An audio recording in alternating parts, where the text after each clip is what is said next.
Ya, oke, selamat datang teman-teman di channel HR. Terima kasih sudah mengklik video ini, dan pada video kali ini kita akan memeriahkan Euro 2020 di channel HR dengan melakukan review pertandingan Euro. Jadi mungkin selama Euro ini kita akan mereview beberapa pertandingan sampai mungkin mudah-mudahan nanti di laga final ya. Dan tentu laga pertama yang akan kita review di episode kali ini atau di video kali ini adalah laga perdana, yaitu antara Turki menghadapi Italia ya, di pertandingan yang diselenggarakan di Stadion Olimpico Roma. Dan ya kita langsung saja mereview pertandingan Turki lawan Italia ya.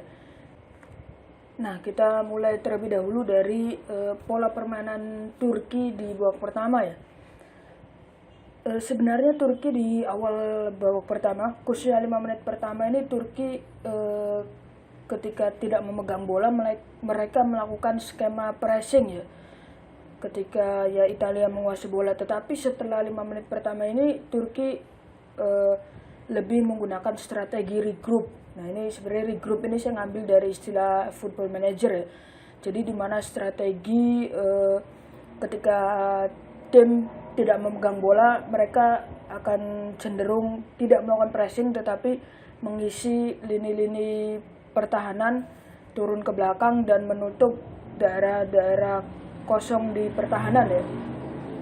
Jadi Turki lebih regroup setelah 5 menit pertama di pertandingan babak pertama ya.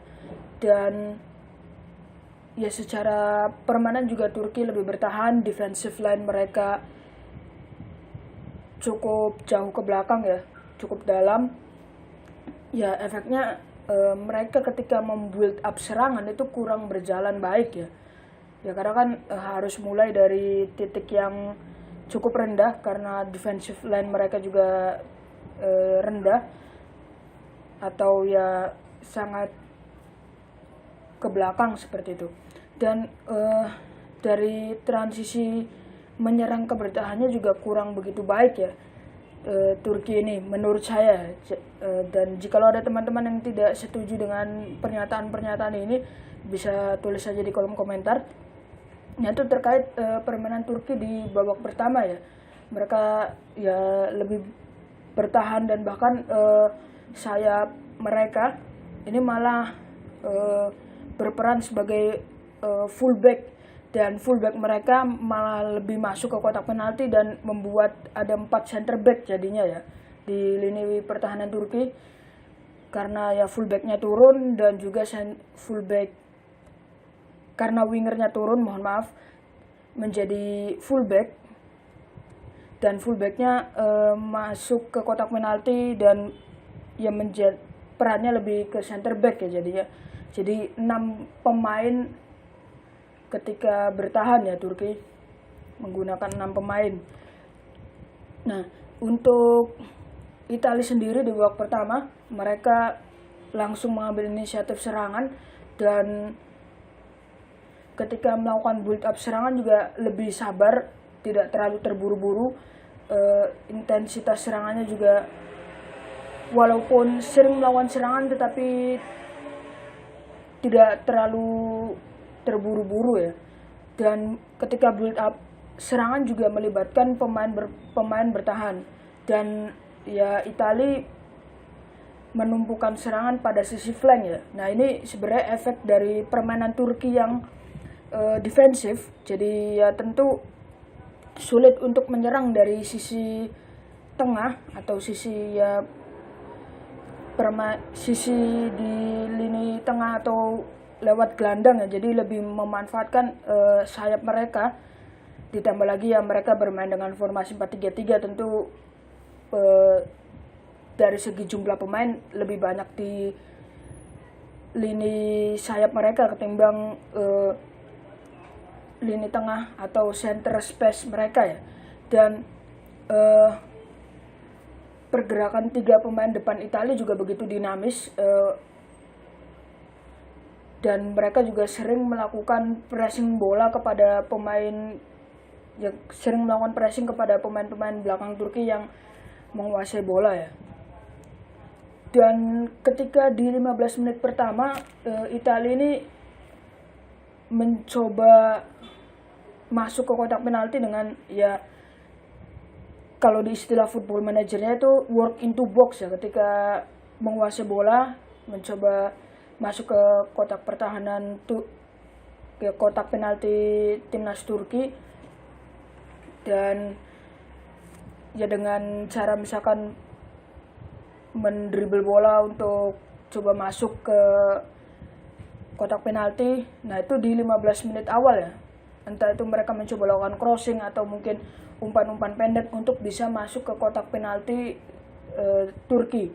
Tetapi di akhir-akhir babak pertama mereka mengubah skema tersebut dan mereka lebih banyak melakukan tendangan-tendangan luar kotak penalti ya.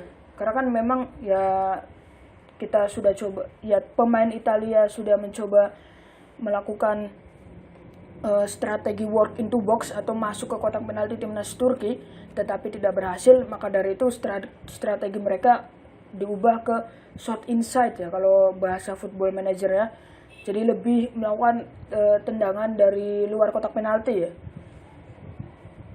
Nah untuk permainan Turki di babak kedua sendiri, mereka sebenarnya mencoba untuk melakukan skema pressing. Setelah di babak pertama mereka lebih regroup atau ya lebih, jadi ketika ada pemain Italia menguasai bola, mereka tidak melakukan pressing tetapi turun ke belakang mengisi daerah pertahanan yang ditinggalkan, yang kosong diisi, dan ya untuk membuat pemain Italia kesulitan ya masuk ke daerah pertahanan mereka ya, dimana di babak pertama cukup bekerja, skor hanya 0-0 saat itu di akhir babak pertama, dan di babak kedua mereka sudah mulai melakukan skema pressing, dan sayangnya efek negatifnya mulai terasa ya. Jikalau kita melakukan skema pressing, tentu pemain-pemain yang melakukan pressing akan meninggalkan pos-pos mereka di lini pertahanan atau di lini gelandang, dan efeknya adalah memberikan ruang-ruang untuk pemain depan Italia membangun serangan ya. Dan ya salah satu efek negatifnya adalah ya jarak lini tengah Turki dengan pemain-pemain di lini belakang ini cukup jauh ya, yang tentu membuat build up-nya juga semakin sulit gitu, build up serangan Turki. Nah sedangkan di Italia pada babak kedua memanfaatkan skema pressing Turki yang dimana meninggalkan pemain-pemain Turki meninggalkan pos-pos mereka. Tentu Italia lebih leluasa ya ketika menyerang, dan ya terbukti ya gol pertama, gol kedua, dan gol ketiga adalah salah satu atau ya tiga-tiganya adalah bukti bahwa jarak lini belakang Turki dan lini tengah Turki ini dieksploitasi ya oleh pemain-pemain Italia ya, kecuali gol ketiga karena kesalahan kiper ya. Gol pertama ya hasil dari eksploitasi pemain-pemain Italia karena lini belakang dan lini tengah Turki cukup jauh jaraknya. Gol kedua juga seperti itu, dan ya gol ketiga karena kesalahan pemain Turki sendiri yaitu kipernya. Dan ya mungkin itu saya teman-teman untuk episode kali ini. Jangan lupa like, comment, dan juga subscribe. Sampai jumpa di episode-episode selanjutnya, dan terima kasih sudah menonton.